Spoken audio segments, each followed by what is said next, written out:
इस वीडियो में मैं आपको एक्सप्लेन करूंगा लॉर्ड ऑफ द मिस्ट्रीज के एपिसोड 6 को। एपिसोड की स्टार्टिंग में हम क्लैन के मास्टर आइजैक को देखते हैं जो कि अपने खून से दीवार के ऊपर एक पेंटिंग बना रहे होते हैं और उस पेंटिंग को बनाते ही कुछ होने लगता है। तब यहाँ क्लैन स्मिथ और फ्रे लामूड कैसल चले जाते हैं क्योंकि कुछ टाइम पहले क्लैन से मिलने एलिजाबेथ आई होती है जो कि उसे बताती है कि जब से वो लामूड टाउन से वापस आई है तब से उसे डरावने सपने आ रहे हैं और उसके सपनों में क्लैन ने एक अबेंडेंट कैसल देखा होता है और साथ में उसने एक नाइट का भूत देखा होता है जिस वजह से वो अपने साथियों के साथ उस कैसल की इन्वेस्टिगेशन करने आया होता है। तब फ्रे उस कैसल को देख के बताता है कि उस कैसल के ऊपर एक भूत का साया है और उन लोगों ने उस साये से निपटने के लिए एक ग्रेड 3 का सील आर्टिफैक्ट लाए होते हैं जिसका नाम म्यूटेटेड सन सेक्रेट एम्बलम है जो कि 15 मीटर के रेडियस के अंदर एक ही मिनट में किसी भी साये को खत्म कर सकता है और एक बियॉन्डर को भी पागल कर देता है अगर वो 6 घंटे तक इसके रेडियस में खड़े रहे और इस टाइम उनके पास 2.5 घंटे बाकी है तो वो बोलते हैं कि उन्हें जल्दी करना होगा। फिर वो लोग कैसल की इन्वेस्टिगेशन करना स्टार्ट कर देते हैं और जैसे ही वो कैसल के अंदर जाते हैं उनके सामने काला धुआं आ जाता है जिससे स्मिथ क्लैन को बचा लेता है और तभी उस धुएं में से एक तलवार उन पे हमला कर देती है और उस तलवार से वो बच जाते हैं और वो तलवार वापस उड़ते हुए नाइट के भूत के पास चले जाती है। फिर क्लैन उस भूत को शांत करने के लिए वैक्यूम चार्म यूज करता है पर वो उस चार्म से बहुत जल्दी आजाद हो जाता है और सब पे हमला करना स्टार्ट कर देता है और फिर स्मिथ फ्रे को उसकी वीकनेस ढूंढने के लिए बोलता है। तब नाइट स्मिथ पर हमला करके उसे दूर फेंक देता है और वो सील्ड आर्टिफैक्ट भी स्मिथ से दूर हो जाता है जिसे लात मार के नाइट और दूर फेंक देता है और फिर फ्रे उसकी कमजोरी ढूंढ लेता है पर वो लोग चाह कर भी उसकी कमजोरी पर हमला नहीं कर पा रहे होते जिस वजह से क्लैन उस सील्ड आर्टिफैक्ट को उठाने की कोशिश करता है पर नाइट उस पे आकर हमला कर देता है। तब क्लैन को एहसास होता है कि उसे दर्द नहीं हो रहा है और फिर उसे पता चलता है कि ये एक सपना है और ये सब स्मिथ की पावर की वजह से हो रहा है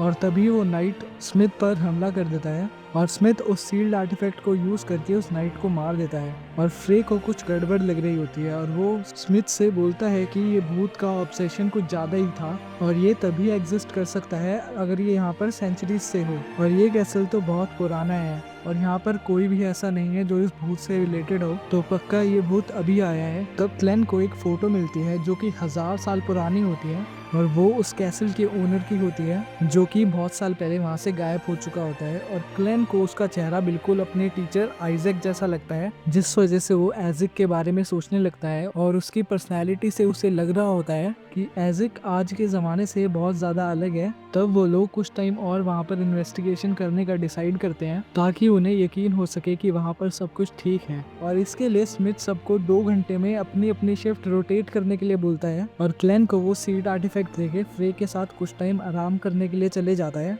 और तभी क्लैन उस सील्ड आर्टिफैक्ट को देख के बोलता है कि ये सील्ड आर्टिफैक्ट स्पिरिचुअल मॉन्स्टर के सामने तो बहुत अच्छे से काम करता है और फाइल्स में लिखा है कि ये सील्ड आर्टिफैक्ट सन पाथवे से बिलोंग करता है बट इसके ओरिजिन के बारे में किसी को नहीं पता। और फिर क्लैन सोचता है कि अगर मैं ग्रे फॉक्स से इसे चेक करूंगा तो शायद से क्या पता मुझे इसके बारे में कुछ पता चल जाए और तब क्लैन उसे लेके ग्रे फॉक के अंदर चले जाता है और वहाँ पर जाके वो सील आर्टिफैक्ट पे डिविनेशन यूज करने लग जाता है और वो वहाँ पर पहुँच जाता है जहाँ पर वो सील्ड आर्टिफैक्ट का जन्म हुआ था और वहाँ पर एक बंदा एक चीज से उस आर्टिफैक्ट के अंदर ताकत भरता है और खुद जलकर राख हो जाता है जिसे देख के क्लैन को कुछ समझ नहीं आता और क्लैन सोचता है कि जिस चीज से ये आर्टिफैक्ट बना है ये क्या चीज है, ये कोई बियॉन्डर का आइटम तो नहीं और फिर क्लैन उसे टच कर देता है जिस वजह से उसके सामने सीधा सन आ जाता है और वो और उसका कैसल जलने लग जाता है और तभी ग्रे फॉग आके उसे बचा लेती है और क्लैन सोचता है कि आखिरकार ये क्या हुआ और फिर क्लैन सोचता है कि अगर ग्रे मिस्ट ने मेरी अभी मदद नहीं करी होती तो मैं जल के राख हो चुका होता।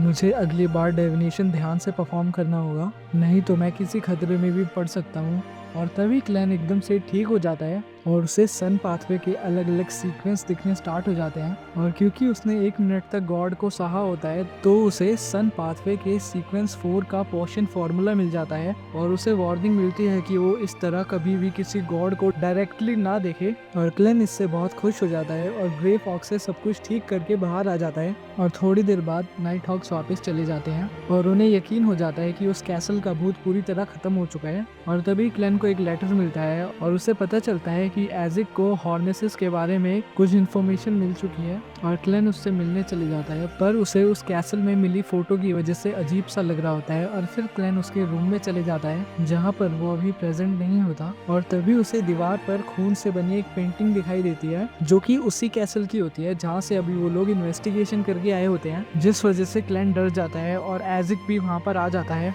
और क्लेन को बताता है कि उसे अजीब से सपने आ रहे थे और जब तक वो उठा तब तक उसने ये पेंटिंग बना रखी थी। तब आइजैक क्लेन को हॉर्नेसेस के ऊपर एक बुक दे देता है और क्लेन उसे लेके जाने लगता है, पर आइजैक उस बुक को उसे वहीं पर पढ़ने के लिए बोलता है क्योंकि वो बुक यूनिवर्सिटी की प्रॉपर्टी है और क्लेन उसे बाहर लेकर नहीं जा सकता। वो क्लेन उस बुक को पढ़ने लगता है और उस बुक में उसे वो पैलेस दिखाई देता है जो उसे अपने ड्रीम में भी दिखाई दिया था, जिससे उसे पता चलता है कि हॉर्नेसेस माउंटेन रेंज नॉर्थर्न कॉन्टिनेंट के सेंटर में है, जो कि लियोन किंगडम और इंटेंस रिपब्लिक को अलग करती है, जहाँ पर बहुत साल पहले एक पुराना नेशन हुआ करता था, जिस वजह से क्लेन को लगता है कि शायद वो nation the nation of Evernight है, जिसके बारे में एंटिगोनस फैमिली की नोटबुक में लिखा हुआ है। तब क्लेन उन नेशन के लोगों के बारे में पढ़ने लगता है जो कि ये मानते हैं कि डेथ अंत नहीं है और जो लोग मर जाते हैं उन्हें वो डार्कनेस से प्रोटेक्ट करते हैं, जिस वजह से मरे हुए लोगों को वो 3 दिनों तक अपने पिलो के अंदर रखते हैं। तब एजिक क्लेन को बताता है कि जहाँ तक तुम अभी पहुंचे हो मैंने भी वहीं तक पढ़ा है और वहाँ पर कोई भी ग्रेव और रिमेन्स नहीं है और वो लोग ऐसे गायब हो गए हैं जैसे वो कभी एग्जिस्ट ही नहीं करते थे। और ये सिविलाइजेशन एक मिस्टीरियस एंटिटी को पूछती थी जिसे ये ruler of Evernight and mother of the sky कहते थे। और क्लेन जैसे ही एवरनाइट के बारे में सुनता है उसे लगता है कि गॉडेस नेशन ऑफ एवरनाइट शायद उनके चर्च के एवरनाइट गॉडेस से किसी तरीके से रिलेटेड है। फिर एजिक क्लेन से बोलता है कि मैं मिस्टिज्म स्टडी कर रहा था और मुझे पता चला है कि तुम्हारी लाइफ के अंदर कुछ प्रॉब्लम्स है जिससे कि तुम्हें खतरा हो सकता है, पर मैं इसके बारे में ज्यादा कुछ नहीं जान पाया हूँ। और जब तुमने इसे देखा तो तुम डर गए थे और उसके बाद तुम मेरे को भी देख के डर गए थे, जिसका मतलब ये है कि तुम्हें मेरे बारे में कुछ सीक्रेट पता है, पर तुम डरो मत, मैं तो बस अपने पास्ट के बारे में कुछ जानना चाहता हूँ। और फिर वो लोग लैमुट कैसल चले जाते हैं और क्लेन एजिक को अपने साथ इसलिए लाया होता है क्योंकि उसे अपनी डेफिनेशन से पता चला होता है कि एजिक को वहाँ ले जाना सेफ है और अगर वो नाइट हॉक्स को इससे दूर रहेगा तो एक दिन एजिक उसे जरूर बचाएगा। तब एजिक उस कैसल के अंदर जाने लगता है और क्लेन को बताता है कि उसने अपनी ड्रीम के अंदर यही कैसल देखा था जहाँ पर उसकी पसंदीदा चीजें थी और उसका एक बच्चा भी था जो कि हमेशा एक बड़ी सी तलवार के साथ यहाँ पर खेला करता था और एजिक एक किंग का नाइट था। फिर क्लेन को लगता है कि जिस भूत को उन्होंने मारा था शायद से वो एजिक का बेटा हो सकता है। तब एजिक को नाइट की तलवार दिखाई देती है और जैसे ही वो तलवार को उठाता है वैसे ही वहाँ पर तेज हवाएं चलना स्टार्ट हो जाती है और वो कैसल फिर से जुड़ना स्टार्ट हो जाता है, जिससे कि क्लेन को आइजैक का ड्रीम दिखना स्टार्ट हो जाता है और क्लेन को उसका बच्चा भी दिखाई देता है। तभी आइजैक की तबीयत खराब हो जाती है और वो ड्रीम खत्म हो जाता है और तभी वहाँ पर एक सीक्रेट रास्ता खुल जाता है और क्लेन और आइजैक उस रास्ते के अंदर चले जाते हैं। और क्लेन बोलता है कि इसे देख के लग रहा है कि यहाँ पर किसी की डेड बॉडी को सील करा है और तभी हम एक ग्रेव के पास पहुंच जाते हैं, जिसे देख के क्लेन को लगता है कि इसके साथ किसी ने छेड़छाड़ की है। और जैसे ही एजिक उस कवर को खोलता है उस कवर के अंदर एक भूत की डेड बॉडी होती है जिसे नाइट हॉक्स ने मारा होता है और उस बॉडी को देख के एजिक को गुस्सा आ जाता है, जिस वजह से वहाँ की सारी स्पिरिट उस रूम के अंदर आ जाती है। और क्लेन सोचता है कि उन्होंने तो उस जगह को साफ कर दिया था तो फिर वहाँ से इतनी सारी स्पिरिट आई कैसे। तब क्लेन अचानक से पास्ट में पहुंच जाता है जहाँ पर कुछ सोल्जर लाशों को इकट्ठा करके उन्हें जलाना स्टार्ट कर देते हैं और तभी उनमें से आइजैक की लाश जिंदा हो जाती है और एक बुढ़िया ये प्रेडिक्ट करने लग जाती है कि ये एक तरीके का कर्ज है जो कि सफरिंग, डिजास्टर और डेथ लाएगा।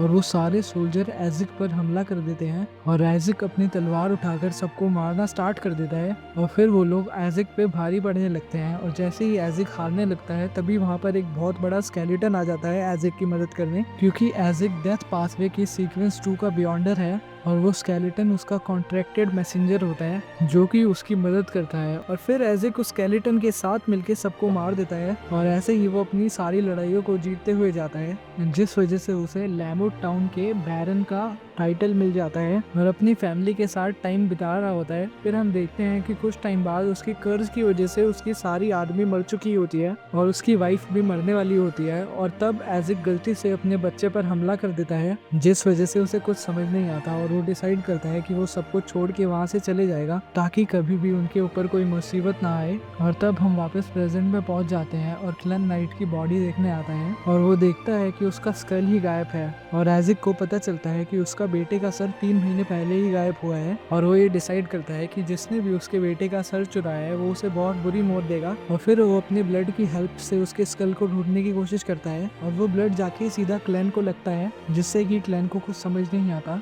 और फिर वो लोग एक अलग जगह पर पहुंच जाते हैं और जैसे ही वहाँ पर गेट खुलता है वहाँ पर बहुत सारे स्कल्स होते हैं और फिर भी आइजैक को अपने बेटे का सर नहीं मिलता। और यहाँ पर हमें फिर से वो इनविजिबल फेदर दिखाई देता है और आइजैक बोलता है कि मुझे अभी फिर से वो फील हुआ है जिसने तुम्हारी तकदीर को इरेगुलर किया है और वो फोर्स बहुत ज्यादा पावरफुल है। और फिर आइजैक अपने बेटे की लाश को दफना देता है और फिर क्लैन आइजैक को बोलता है कि क्या तुम्हें अपनी पास्ट लाइफ याद आ गई। और फिर आइजैक बोलता है कि नहीं, अभी मुझे बस कुछ टुकड़े याद आए हैं, मुझे अपनी अलग अलग लाइफ याद आई है और कुछ टाइम पहले मैं एक गहरी नींद में था और जैसे ही मैं उठा मैं सब कुछ भूल चुका था, बस मेरा नाम, बेसिक नॉलेज और आइडेंटिटी वगैरह सिर्फ मेरे पास थी। और फिर मुझे एक ऐसा सपना आया कि जिसमें मैंने बहुत सारी जिंदगी जी है और अंत में सबको मैंने चोट ही पहुंचाई है और अब मुझे याद आ चुका है कि वो सब एक सपना नहीं बल्कि सच था। और फिर एक टाइम ऐसा आया जिस टाइम मैं बहुत पेन में था और उसके बाद मैंने डिसाइड करा कि फिर मैं अकेला ही रहूंगा और उसके बाद मुझे ध्यान ही नहीं है कि कितनी सारी लाइफ मेरी जा चुकी है। और फिर क्लेन सोचता है कि शायद ये इस वजह से है क्योंकि मिस्टर आइजैक डेथ से रिलेटेड है और शायद इनका ये अकेलापन इनकी लॉन्ग लाइफ का श्राप है। और फिर आइजैक उसे थैंक यू बोलता है उसकी मेमोरीज को वापस लाने के लिए और आइजैक उसे बोलता है कि तुम्हें नहीं पता, जिसका कोई पास नहीं होता उसी में ऐसी शिप की तरह होता है जिसकी कोई डेस्टिनेशन नहीं है। और क्लेन सोचता है कि मैं भी थोड़ा बहुत मिस्टर आइजैक की तरह ही हूँ क्योंकि वो भी इस दुनिया में अकेला है और उसे भी नहीं पता कि वो अपने माँ बाप के पास वापस कब जा पाएगा। पर इस टाइम उसके पास बेंसन और मलीसा है और चाहे वो क्लेन नहीं है बट फिर भी वो उनके साथ कुछ खुशी के पल बिताना चाहता है ताकि वो अच्छी मेमोरी बना सके। और इसी के साथ ये एपिसोड खत्म हो जाता है। आई होप कि ये एपिसोड आपको पसंद आया हो।